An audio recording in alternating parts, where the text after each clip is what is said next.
Can you believe Halloween is less than a week away? And if you're looking for some fun things to do with your kids, craft expert Lori Halliday is here from 2 Red Hens Studio to show us some spooky things you can do with dry ice. I love playing with dry ice. You have to be careful when you touch it though, right? You do. I think that that's sort of the hard part for people. I mean, they don't really know what it does, how to handle it, and it's so easy. Okay, so what kind of gloves? You need some good gloves? You do. You can wear leather gloves. You can wear the surgical gloves, but you need to put like some little knit gloves on underneath them. So I'm going to put these little surgical gloves with some little knit. Well, let you get the hefty ones you really just want to insulate your hand. Dry ice is about 100 degrees below zero. Oh my! So that's Where really. Where do you get it? I bought this at King Soopers. It comes in a little bag like this. That easy? It's like $5 for 5 pounds. Great. Okay. So what are you gonna do with it?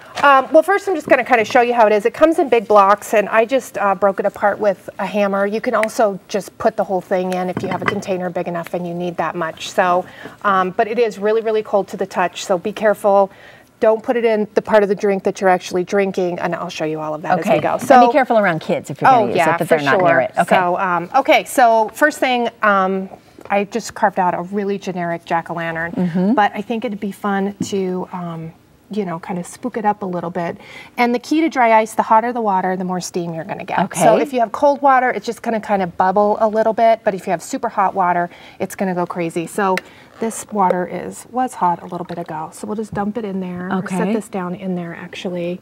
And then just take some dry ice. So you set a glass of hot water down in there. Yep, and then you just watch once we put it in there and just put the lid on, it's going to have nowhere to go. Look at that. Yeah, can you see that? And you just put one little piece in there. I did. I just put one block, and that's going to last about 15 or 30 minutes maybe for that. So you can replenish it. During your... It actually dissolves or evaporates. Come out of the eyes, please, too. So it's not, there we go. He's like foaming at the mouth. Maybe more. Maybe if we put a little bit more in there, it would come out everywhere. I think that is so cool. But I think that would be cool on your front porch. And if you had, what if you didn't take this? It's gonna. If you put more in, it would come out the top. The more you put in, the more it bubbles. Super and the hotter fun. the water. Yeah. Look at that. Ooh. So, really, you could put a bigger bowl in there if you wanted it to come out the top. Right. Okay, what do you have next? We're going to let that do its thing. Next, I just got these at the dollar store. They're just little plastic trick-or-treat cauldrons. And I thought these would be like a fun idea for a luminary type deal for Halloween. Okay. So again, just put some hot water in them.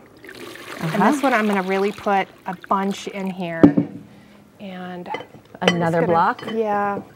Well, careful, And there you go. Ooh, yeah. And then at nighttime, if you want to crank it up a little bit more. Listen to it. It even has such a spooky sound. It's going crazy. And that's because it's really hot water. Yeah. But you can, I don't know if it's how well it's going to show on TV, but you can also just draw a bunch of glow sticks in there. And at night, it's going to take on that color. Really? Yeah, so I have some pink and purple ones. Probably have to turn the lights down to see it in here. And they are going to take, that dry ice is going to take on the color of the pink and orange. And you could have a bunch of these going up to your house for Halloween night for all the trick-or-treaters. We might need to do this Halloween night. I love how it gets along the floor there too. It does. Okay, and then the last one we're going to do is, this is called Black Punch, and it's super easy. It's just grape Kool-Aid, orange Kool-Aid, and then I put ginger ale in there, but you don't necessarily need to. Okay. Just put it in a big I love this big bowl you have, Right, and then we'll just put some more dry ice in here and see what it does.